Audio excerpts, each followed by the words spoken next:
Most welcome in this session.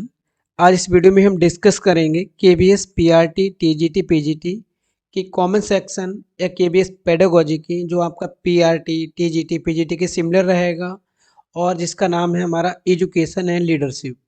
ठीक है, उसका फर्स्ट पार्ट है हमारा अंडरस्टैंडिंग द लर्नर, अधिगमकर्ता की समझ। उसी का सेकेंड यूनिट है हमारा अंडरस्टैंडिंग टीचिंग लर्निंग। तो इस वीडियो में हम डिस्कस करेंगे अंडरस्टैंडिंग टीचिंग लर्निंग से जो क्वेश्चन आएंगे आपके 15 नंबर के आएंगे, मतलब 15 क्वेश्चंस आएंगे।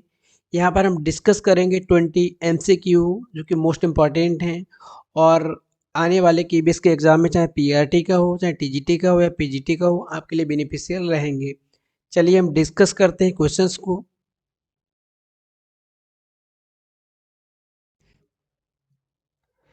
अंडरस्टैंडिंग टीचिंग लर्निंग सेक्शन का फर्स्ट क्वेश्चन है हमारा आज का। निम्न में से कौन से कारकों द्वारा विद्यालय में बच्चों का अधिगम से जुड़ाव प्रभावित होता है? Children's engagement with learning in school is influenced by which of the following factor? पारिवारिक सामाजिकरण, socialization by the family, peer relationship, समकक्षी संबंध, सांस्कृतिक मूल्य, कल्चरल वैल्यूज, बच्चों का आत्मसम्मान, self esteem of the children. ठीक है, तो यहाँ पे आपको राइट रिस्पॉन्स बताना है ए। देखो, सबसे पहले हम बात कर लेते हैं यहाँ पर पारिवारिक सामाजिकरण या सोशलाइजेशन बाय द फैमिली।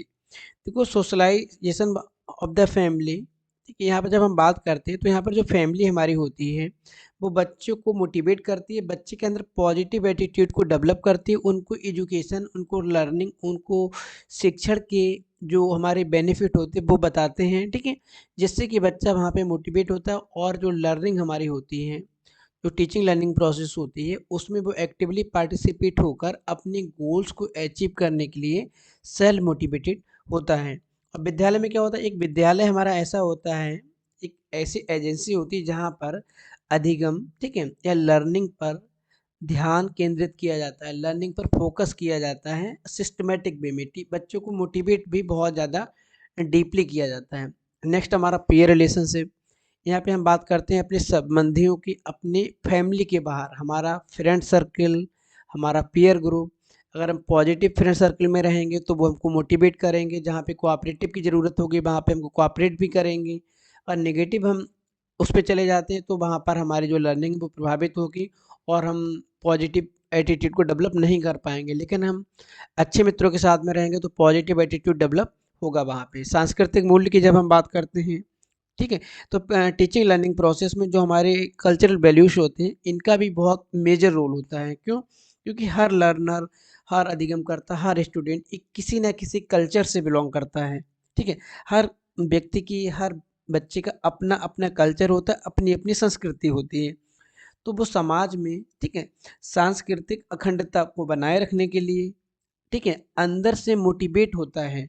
ठीक है, और समाज के बारे में जानने में बहुत ज़्यादा रुचि रखता है। अगला है हमारा बच्चों का आत्मसम्मान। ठीक है, तो यहाँ पर ये आत्मसम्मान एक हमारा ऐसा इमोशन है, हमारा एक ऐसा संवेग है जो हमको सेल्फ मोटिवेट करता है, सेल्फ रेगुलेट करता है, मतलब आत्म प्रशासित करना। ठीक है, क्या महसूस करता है, उसको अपने वो जो पॉजिटिव वर्क करता है उन पर उसको प्राउड फील होता है। तो यहाँ पर हमारा ऑप्शन फोर्थ हो जाएगा करेक्ट, जिसमें हमारा, सॉरी फोर्थ नहीं, सी, जिसमें हमारा चारों ऑप्शन हमारे इंक्लूड हो जाएंगे। अगला क्वेश्चन हमारा रहेगा, निम्न में से कौन से अच्छे शिक्षण की विशेषता नहीं है? विच of the following is not a characteristic of good teaching. यहाँ पे बात हो रही गुड टीचिंग की। ठीक है, तो गुड टीचिंग की विशेषता क्या है? देखो, डेमोक्रेटिक होती है आपकी, जिसको हम बोलते हैं लोकतंत्रवादी। यहाँ पर स्टूडेंट्स, ठीक है, ये जो हमारा होता है इसमें क्या होता है, क्लास हमारी चाइल्ड सेंटर्ड होती है, बच्चों के इंटरेस्ट, बच्चों के अकॉर्डिंग यहाँ पर चीज़ों को किया जाता है। टीचिंग मेथड यहाँ पर डेमोक्रेटिक रहते हैं, जहाँ पर स्टूडेंट टीचर्स दोनों मिलजुल कर कोऑपरेटिव वे में, स्टूडेंट बिना किसी प्रॉब्लम के टीचर के सामने प्रॉब्लम रख सकते हैं। कोई समस्या होने पर वो बेझिझक टीचर से कुछ भी पूछ सकते हैं। बच्चों को हम बिल्कुल एक फियरलेस इन्वायरमेंट वहाँ पे देते हैं। तो एक गुड टीचर का काम क्या होता है? एक गुड टीचर का वहाँ पे काम होता है कि वो एक टीचर होने के साथ साथ में वो इस तरह से बच्चों को वहाँ पे डील करे कि बच्चों को टीचिंग लर्निंग प्रोसेस में किसी भी प्रकार की कोई भी कॉन्फ्लिक्ट, कोई भी दुविधा ना रहे। बच्चा किसी भी समस्या को इंडिविजुअल या सब्जेक्ट, स्कूल लेवल, कोई भी इसको प्रॉब्लम है तो वो टीचर के समक्ष जाए। तो वहाँ पर क्या होता है, हमारा एज ए टीचर एक वहाँ पे रहता है कि हम मैक्सिमम लर्निंग आउटकम्स को गेन कर पाएँ, बच्चे के मैक्सिमम पोटेंशियल को यूज़ किया जाए वहाँ पर, ये सब चीज़ें हो जाती हैं वहाँ पर। तो अच्छे शिक्षण में क्या होता है, कभी भी हमारा शिक्षक को निरंकुश नहीं होना चाहिए, मतलब ऑटोक्रेटिक नहीं होना चाहिए। बच्चे को प्लेस देना चाहिए टीचिंग लर्निंग प्लेस प्रोसेस में, और बच्चे वहाँ पर उस टीचिंग लर्निंग प्रोसेस में बिना किसी हेजिटेशन के इन्वॉल्व हो पाएँ। ठीक है? अगर हम क्लास को बहुत ज़्यादा ऑटोक्रेटिक करेंगे तो वो इनडिसिप्लिन की तरफ जाएगी। ठीक है? तो यहाँ पर क्या है, यहाँ पर एक good teacher should not be autocratic. एक अच्छे शिक्षक को कभी भी निरंकुश नहीं होना चाहिए। क्यों? Because autocratic classroom create indiscipline. उसमें क्या होता है कि अनुशासनहीनता बढ़ती है। तो हमारा ऑप्शन सी यहाँ पे करेक्ट हो जाएगा, ऑटोक्रेटिक, या जिसको हम बोलेंगे एक तंत्रीय, जहाँ पर बच्चों को अपनी बात रखने की अधिकार नहीं होता, राइट्स नहीं होते, और यहाँ पे जो हमारी क्लास होती है फुली टीचर सेंटर्ड होती है, डिक्टेटरशिप वाली क्लास होती है। अगला हमारा क्वेश्चन रहेगा, निम्न में से किस कारक का अधिगम पर सबसे कम प्रभाव पड़ता है। यहाँ पे बात हो रही है विच of the following factor has least effect on learning. तो देखो, थकान का तो प्रभाव लर्निंग पे पड़ता है। ठीक है, अगर आप मेंटली या फिजिकली फटीग में हैं तो आपकी लर्निंग प्रभावित होगी। एज का फैक्टर भी करता है कि छोटा बच्चा है, जैसे जैसे हमारी एज आगे बढ़ती जाएगी या बहुत हमारी एज कम होगी, एज भी वहाँ पर एक हमारा, ठीक है, रोल प्ले करता है। ठीक है, इसके बाद में यहाँ पे क्या होता है, रोग। अगर किसी भी प्रकार की हमको फिजिकली मेंटली इलनेस है, ठीक है, तो वो भी हमारी लर्निंग को प्रभावित करेगा। सबसे कम प्रभाव पड़ता है किसका, लिंग भेद का, मतलब जेंडर का डिफरेंसेस, मेल फीमेल। यहाँ पर क्या होता है, देखो जब हम बात करते हैं लिंग भेद का कारक जो है वो हमारी लर्निंग पे सबसे कम प्रभाव डालता है। आप सबको मालूम है यहाँ पे क्या, कि जो हमारा टीचिंग लर्निंग होती है, ठीक है, या जो हमारी लर्निंग होती है, तो लर्निंग क्या होता है, लर्निंग इज हमारी एक कॉम्प्रिहेंसिव प्रोसेस है। ठीक है, एक व्यापक अर्थ में हमारा यूज़ होता है।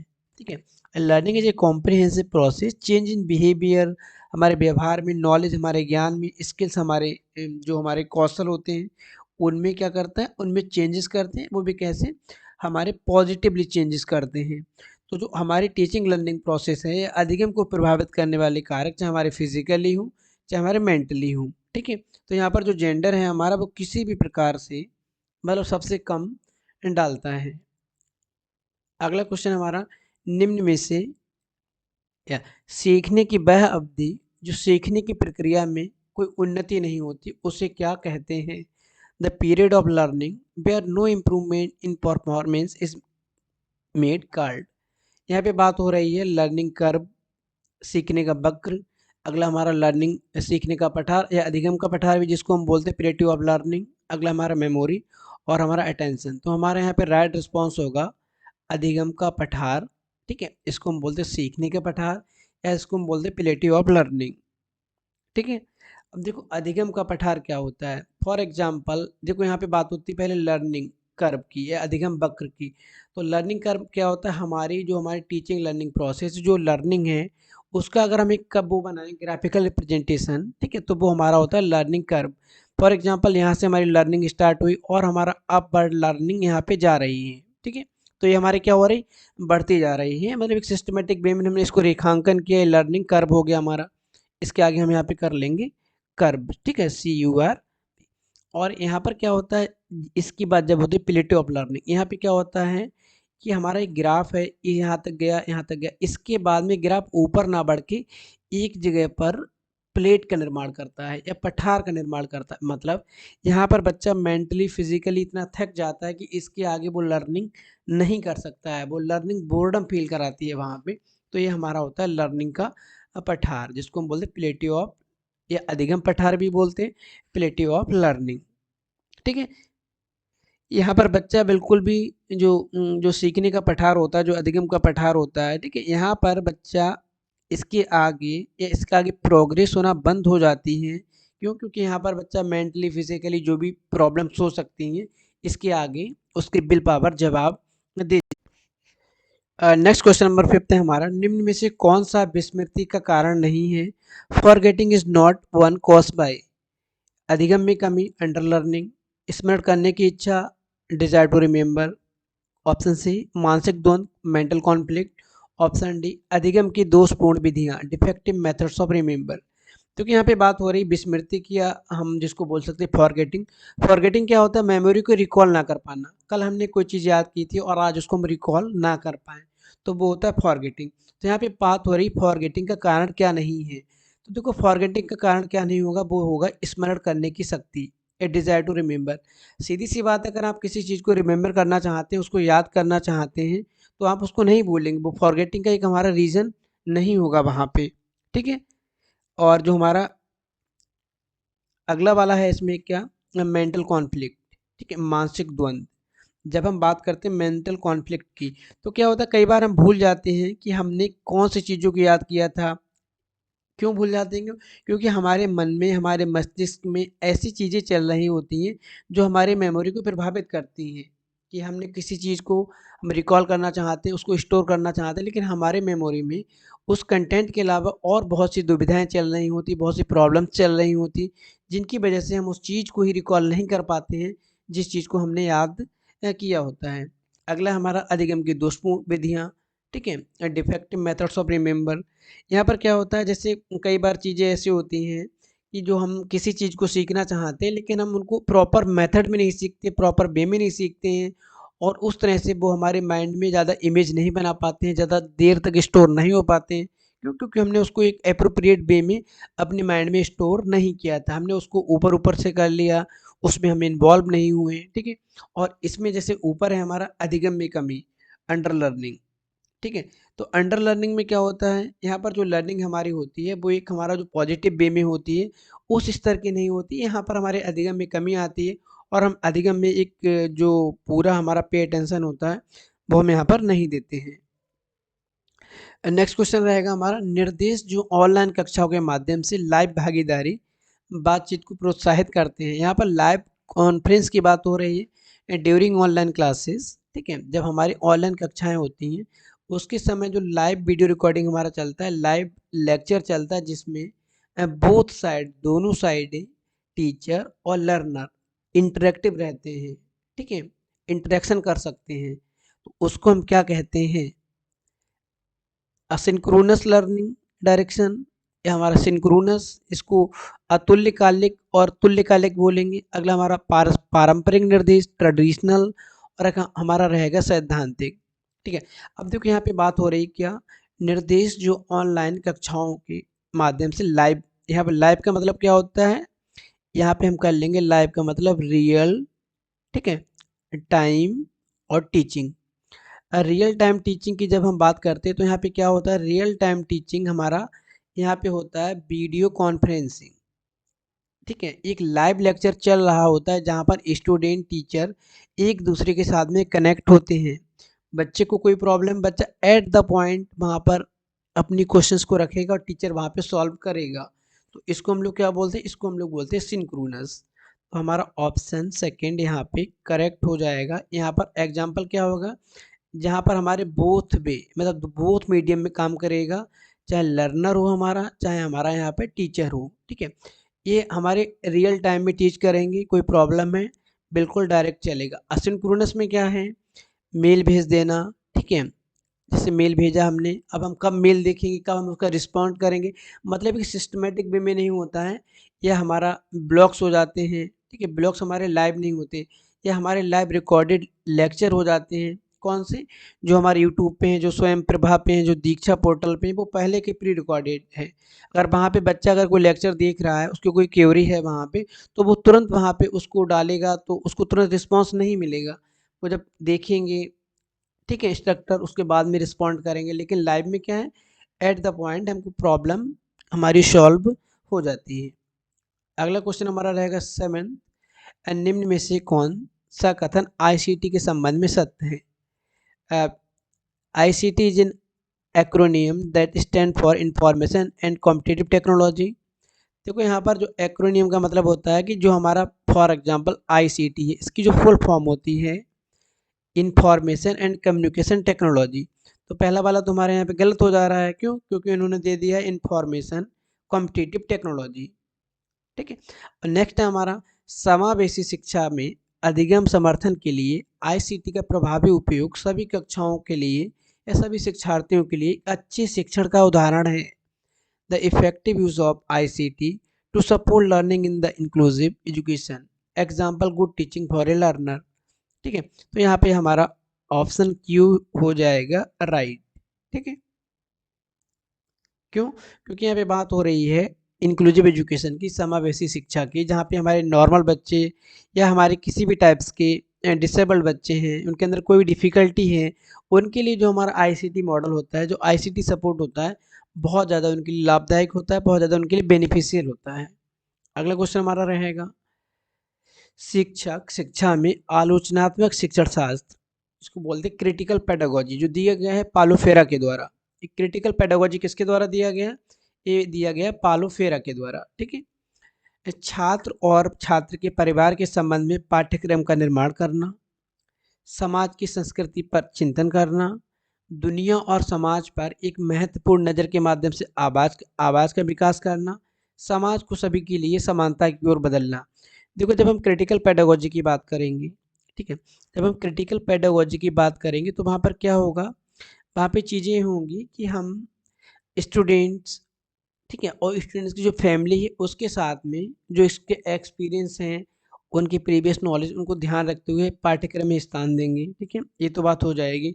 लेकिन एज ए टीचर, ठीक है, कक्षा में हम क्रिटिकल पेडागोजी या आलोचनात्मक शिक्षण शास्त्र में समाज की संस्कृति पर कभी चिंतन नहीं करेंगे। क्यों? क्योंकि हर व्यक्ति, यहाँ पे जो बच्चे बैठे होते हैं वो विभिन्न संस्कृति के बच्चे बैठे होते हैं।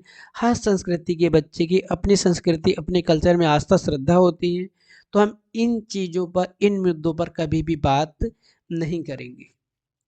अगला क्वेश्चन रहेगा हमारा 9th, बाधाओं को पहचान और उन पर काबू पाने में योगदान, identification of obstacles and problems and control them. ये क्या है आपका? स्कूल सुधार, स्कूल का आकलन, स्कूल की पृष्ठभूमि या स्कूल नेतृत्व। अगर हम किसी भी प्रकार की बाधाओं को पहचानते हैं, उन पर काबू, ठीक है, काबू पाने में योगदान करते हैं, तो वो हमारा क्या होगा? वो होगा हमारा स्कूल इम्प्रूवमेंट। ये हमारी चाहे टीचिंग लर्निंग से संबंधित हों, प्रशासनिक समस्याएं हों, शिक्षण अधिगम की समस्याएं हों, किसी भी प्रकार की समस्याएं अगर हम उनको पहचानते हैं, उन पर काबू पाते हैं, तो क्या होता है? स्कूल में इम्प्रूवमेंट होगा हमारा, स्कूल में इम्प्रूवमेंट होगा, हमारे लर्नर में इम्प्रूवमेंट होगा, हमारी टीचिंग लर्निंग प्रोसेस में इम्प्रूवमेंट होगा, स्टूडेंट्स के पोटेंशियल का यूज़ होगा, वो सब चीज़ें यहाँ पे हो जाएंगी। एंड नेक्स्ट क्वेश्चन हमारा है शिक्षण सीखने की प्रक्रिया एक यात्रा है, teaching learning process journey, concrete to abstract, ठोस से सार की ओर, ज्ञात से अज्ञात की ओर, मतलब नोन टू अननोन। अगला उसके बाद में हमारा सरल से जटिल की ओर, सिंप्लेक्स टू कॉम्प्लेक्स। और अगला हमारा रहेगा यहाँ पे क्या, अगला हमारा रहेगा ऑल ऑफ द एबव, जितने भी आंसर दिए गए हैं सभी। ठीक है, तो देखो जब हम बात करते हैं, ये बात किसकी हो रही है? यहाँ पे बात हो रही है शिक्षण सूत्र। ये जो हमारे यहाँ पे दिए गए हैं ये सब क्या है? ये सब हमारे शिक्षण सूत्र, इनका सबका शिक्षा में यूज होता है। इनको हम बोलते हैं टीचिंग मैक्सिम्स। ठीक है, ये सभी हमारे क्या हैं? शिक्षण सूत्र है जिनका हम यूज करते हैं। ठीक है, known to unknown, simple to complex, concrete to abstract. Simple में क्या होता है? यहाँ पे पहले बच्चों को नॉर्मल चीज़ों को बताते हैं, इजी देन डिफ़िकल्टी की ओर आगे बढ़ते हैं। तो ये हमारे सभी प्रकार की जो टीचिंग मैगजीम्स हैं ये यूज़ होते हैं। क्वेश्चन नंबर 11 की हम बात करते हैं, निम्न सिद्धांतों के संदर्भ में मचान, या इसको हम बोलेंगे, इसको सीटेट के एग्जाम में आपका लिख के आता है पाड़। ठीक है, तो इसको हम पाड़ भी बोलते हैं, या इसको इंग्लिश में बोलते हैं स्कैप फोल्डिंग। निम्न में से को किसको संदर्भित करता है? देखो जब हम बात करते हैं पहले स्कैप फोल्डिंग की, तो इसका कॉन्सेप्ट दिया गया है वाइगोस्की के द्वारा, जिसका लिंक आपको डिस्क्रिप्शन बॉक्स और आई बटन में दे दिया जाएगा, जहाँ पे आप जोन ऑफ प्रॉक्सिमल डेवलपमेंट, एमकेयू, स्कैप फोल्डिंग के बारे में बहुत अच्छी सी चीज़ों को समझ सकते हैं। तो यहाँ पे आपको बताना है कि अधिगम सिद्धांत के संदर्भ में पाड़, मचान, स्कैप फोल्डिंग निम्न में से किसको संदर्भित करता है? छात्रों द्वारा की गई गलतियों के कारणों का पता लगाना, finding out the reasons for the mistakes made by the students, अनुकरणीय शिक्षण सिमुलेटेड टीचिंग। ये क्या होता है, इसमें जो हमारे प्यूपल टीचर होते हैं, ठीक है, जो छात्राध्यापक होते हैं, जो बीएड कर रहे होते हैं या डीएलएड कर रहे होते हैं, तो यहाँ पर स्टूडेंट्स जो होते हैं वो टीचर की भूमिका भी निभाते हैं। कौन? एक बच्चा जो पढ़ाने जाएगा, और जो बच्चे होते हैं वो वहाँ पे स्टूडेंट की भूमिका निभाते हैं। तो ये टीचिंग हमारी चलती है। अगला हमारा यहाँ पे a temporary support by the elders, वयस्कों द्वारा अधिगम में अस्थायी समर्थन। ये हमारा राइट रिस्पॉन्स है स्कैफोल्डिंग। स्कैफोल्डिंग का सीधा सा मतलब, जब बच्चा किसी चीज़ को सीखता है उसमें उसको कठिनाई महसूस होती है, और उसे समझदार व्यक्ति, उसे बड़ा व्यक्ति, उसे जानकार व्यक्ति जब उसको एक सपोर्ट देता है तो उसको हम बोलते हैं स्कैफोल्डिंग। अगला क्वेश्चन रहेगा हमारा 12, निम्न में से कौन सी शिक्षण स्थिति को छोटा कर देती है? ठीक है, विच of the following teaching minimised.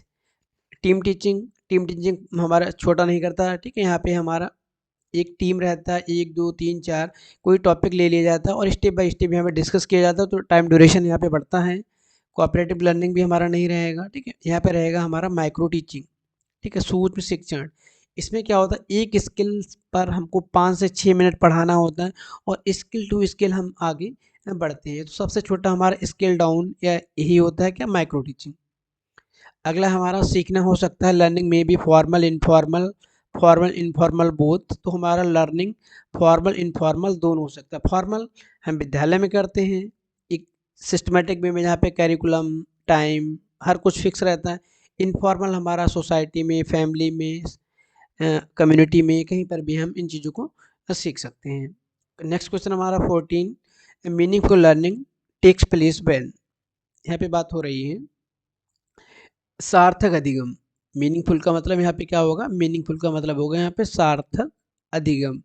ठीक है, अ, कब होता है, टीचर यूज वेरियस टीएलएम, जब हमारा अध्यापक विभिन्न प्रकार के जो हमारे शिक्षण सहायक सामग्री का प्रयोग करते हैं। दूसरा, लर्नर्स फॉलो डिसिप्लिन, अधिगमकर्ताओं के द्वारा अनुशासन का पालन करना। लर्नर इन्वॉल्व्स एक्टिविटी एक्टिवली, यहाँ पर अधिगमकर्ता जब हमारा क्रियाशील होकर उसमें प्रतिभाग करता है।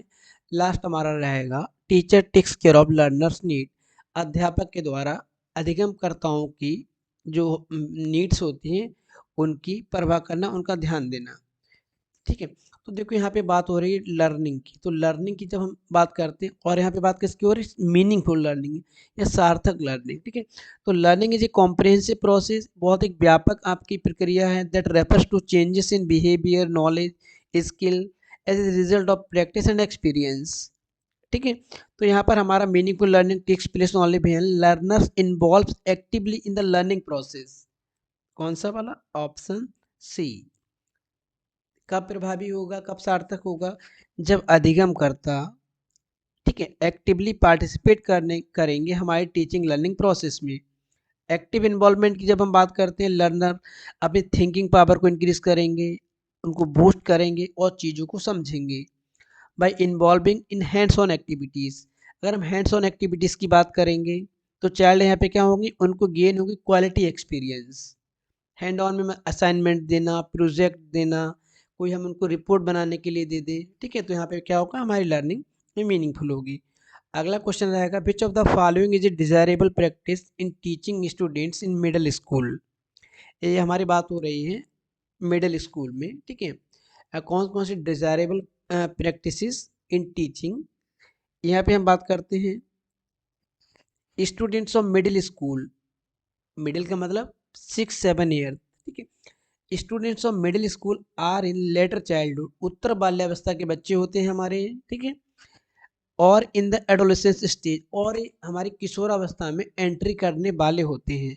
मतलब एक हमारा ट्रांजिशनल फेज होता है, संक्रमण काल होता है। ठीक है, तो यहाँ पर क्या होता है, ए टीचर और मिडिल स्कूल। ठीक है, यहाँ पर हमारा रहेगा पहला, teacher in the classroom tries to make up the mind of the students, यहाँ पर बच्चे के माइंड को मेकअप करेगा। ठीक है, तो middle classroom because this is the best age to gain concept, ये वो एज है जहाँ पर हम किसी भी कॉन्सेप्ट को बहुत अच्छे से बच्चों को समझा सकते हैं। अगला, a teacher should use different techniques, एक अध्यापक के द्वारा विभिन्न प्रविधियों का प्रयोग किया जाता है उनको बहुत अच्छे से समझाने के लिए। और क्या होगा, a teacher of the student, A teaching of the student should be based on their basic need, उनकी क्या नीड्स हैं उनके अकॉर्डिंग टीच करना, उनकी क्या रुचि है इंटरेस्ट उसके अकॉर्डिंग टीच करना, उनकी क्षमताओं के अकॉर्डिंग टीच करना, उनकी एबिलिटीज़ या कैपेसिटीज़ जो होती हैं उनकी इमोशंस के द्वारा करना। तो यहाँ पे हमारा क्या होगा, पहला, encouraging students to figure out multiple way of problem solving, बच्चों को समस्या समाधान के विभिन्न अवसरों विभिन्न तरीकों को सिखाना। अगला क्वेश्चन हमारा हो जाएगा 16, a teacher arrange tour for is student, एक अध्यापक के द्वारा एक शैक्षिक भ्रमण का आयोजन किया जाता है, ठीक है।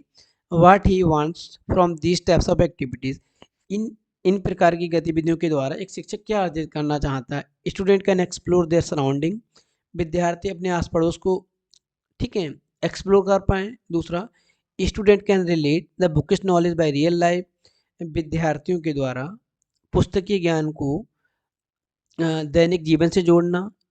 इंक्रीज क्यूरियोसिटी, बच्चों के अंदर जिज्ञासा बढ़ाना। इन कॉन्सेप्चुअल अंडरस्टैंडिंग, सैद्धांतिक पक्ष को मजबूत करना। ऑल ऑफ द एबव, तो यहाँ पे हमारा ऑप्शन डी हो जाएगा, ठीक है। ये हमारी बात हो रही है यहाँ पे एनसीएफ 2005 की, ठीक है। ये बात हो रही है एनसीएफ 2005 की, ठीक है। यहाँ पर क्या होता है, यहाँ पे सीधी सी बात होती है कि बच्चों को टूर के द्वारा, ठीक है, टूर के द्वारा या शैक्षिक भ्रमण के द्वारा क्या होता है, एक क्लैरिफाइंग द सब्जेक्ट मैटर, किसी भी प्रकार की विषय वस्तु को स्पष्ट किया जाता है यहाँ पर डायरेक्ट ऑब्जर्वेशन के द्वारा। इट क्रिएट इंटरेस्ट, इसके द्वारा सब्जेक्ट में इंटरेस्ट या रुचि उत्पन्न होती है, बच्चों में क्यूरियोसिटी बढ़ती है और अंडरस्टैंडिंग भी बढ़ती है, ठीक। इसके साथ साथ में क्या होता है, बच्चों का एंटरटेनमेंट भी होता है यहाँ पर। और क्या होता है, it helps the learner in establishing contact with outer world, इसके द्वारा जो हमारी बाहरी दुनिया होती है उससे संपर्क होता है, उसको हम एक्सप्लोर कर पाते हैं। Student can apply their classroom information in real life, बच्चे अपनी कक्ष की सूचनाओं को दैनिक जीवन में वास्तविक दुनिया में प्रयोग कर पाते हैं। फील्ड ट्रिप और excursion are very useful in collecting useful material, इसके द्वारा हम बहुत जानकारियों को एकत्र करते हैं। अगला रहेगा हमारा question number 17, which of the following is not the first step in the development of A lesson plan, lesson plan बनाने में कौन सा स्टेप नहीं है। हमारा इंट्रोडक्शन रहता है, ठीक, प्रस्तावना, प्रीवियस नॉलेज को हम टेस्ट करते हैं इंट्रोडक्टरी क्वेश्चंस के थ्रू, मोटिवेट करते हैं बच्चों को, रिइंफोर्समेंट प्रोवाइड करते हैं। यहाँ पे क्या नहीं रहेगा, हमारा नहीं रहेगा इनिशिएशन, ठीक है। ये हमारा ऑप्शन डी यहाँ पे हमारा क्या होगा, करेक्ट, ठीक है। देखो प्रिपरेशन की भी बात करते हैं, क्या होता है जो हमारी टीचिंग लर्निंग प्रोसेस होता है, लेसन प्लान को हम बोलते हैं प्लान ऑफ एक्शन। तो यहाँ पे क्लास में ये सब चीज़ें हमारी रहती है, बस इनिशिएशन नहीं रहता है। नेक्स्ट क्वेश्चन हमारा रहेगा question number 18, and DES is very detailed and specific plan consisting of intent, learning outcomes, description of teaching learning strategies and activities, and actual tool for the assessment of learning। यहाँ पे बात हो रही है lesson plan की। Lesson plan में क्या होता है, हम स्पेसिफिक कंटेंट को फाइल करते हैं, फाइनल करते हैं, कौन कौन से हमारा कंटेंट रहेगा, कौन सी हमारी शिक्षण मेथड रहेंगे वहाँ पे, क्या हमारी एक्टिविटी रहेंगी और कैसे हम बच्चों को वहाँ पे चेक करेंगे। तो ये हमारा हो जाएगा यहाँ पे यूनिट प्लान की हम बात कर लेंगे और हमारा हो जाएगा यहाँ पे लेसन प्लान। ऑप्शन डी यहाँ पे करेक्ट हो जाएगा हमारा। क्वेश्चन नंबर 19 है हमारा, the most important indicator of the quality of education in school, एक विद्यालय में सबसे ज़्यादा क्वालिटी का पैरामीटर क्या रहेगा, गुणवत्ता क्या रहेगी। स्कूल इंफ्रास्ट्रक्चर, स्कूल की बिल्डिंग की हम बात कर लेंगे, फैसिलिटीज़ की बात कर लेंगे, हम लैब्स की बात कर लेंगे, क्लासरूम की बात कर लेंगे, ठीक है। इस क्लासरूम सिस्टम हो जाएगा यहाँ पे ऑप्शन बी। तीसरा हमारा टेक्स्ट बुक और टीचिंग लर्निंग मटेरियल, लास्ट रहेगा हमारा अचीवमेंट लेवल ऑफ स्टूडेंट, ठीक है। तो यहाँ पर हमारा ऑप्शन डी करेक्ट हो जाएगा। क्यों, क्योंकि जब हम बात करते हैं क्वालिटी एजुकेशन की, ठीक है, quality in education is link with the purpose of education, शिक्षा का उद्देश्य क्या है, बच्चों के अंदर शैक्षिक वृद्धि करना, उनके अंदर कंटेंट, उनके कॉन्सेप्ट, उनके अंदर जो कुछ भी पढ़ाया जाए उसमें उनके पास मास्टरी रहे, स्वामित्व रहे, जिस सब्जेक्ट को भी हम पढ़ाते हैं। तो यहाँ पे क्या होता है, वेरियस टाइप्स के हमारे एजम्पशंस होते हैं, बच्चों के अंदर हम परसेप्शन को डेवलप करते हैं, कॉग्निशन को डेवलप करते हैं और जो लर्नर का हमारा पोटेंशियल होता है उसको मैक्सिमम करते हैं। ठीक है, लास्ट हमारा रहेगा communication in classroom depends on. जो हमारा संप्रेषण कक्षा में होता है किसके ऊपर डिपेंड करता है? On the teacher's ability to articulate, option B on the difficulty level of the subject, option C the ability of the student, option D हमारा सॉरी ऑप्शन डी हमारा ऑन क्लास इंटरेक्शन। ठीक है, देखो जब हम बात करते हैं अभी लास्ट क्वेश्चन की, ठीक है, तो यहाँ पर क्या होता है, कम्युनिकेशन की बात हो रही है। कक्षा में कम्युनिकेशन किसके ऊपर डिपेंड करता है? तो कक्षा में कम्युनिकेशन डिपेंड करता है क्लासरूम इंटरेक्शन। क्लासरूम इंटरेक्शन का मतलब अगर वन वे हमारा कम्युनिकेशन होता है, वन वे कम्युनिकेशन का मतलब लेक्चर डिलीवर किया जा रहा है और स्टूडेंट उसको सुन रहे हैं और पैसिवली कोई पार्टिसिपेशन नहीं कर रहे हैं, उसमें कोई इन्वॉल्वमेंट उनका नहीं है, तो हमारा जो कम्युनिकेशन है वो इफ़ेक्टिव नहीं होगा। लेकिन अगर बोथ साइड से फीडबैक मिलेगा और हमारा प्रोसेस चलेगा, ठीक है, टीचर ने कुछ कहा, स्टूडेंट ने सुना, उसके बाद उन्होंने अपना सुझाव दिया, कुछ पूछना है, तो एक हमारा टू वे प्रोसेस चलेगी विद फीडबैक। तो ये हमारा उसके ऊपर डिपेंड करेगा, क्लासरूम इंटरेक्शन के ऊपर। नेक्स्ट वीडियो में हम बात करेंगे नए प्रश्नों के साथ में, तब तक के लिए थैंक यू।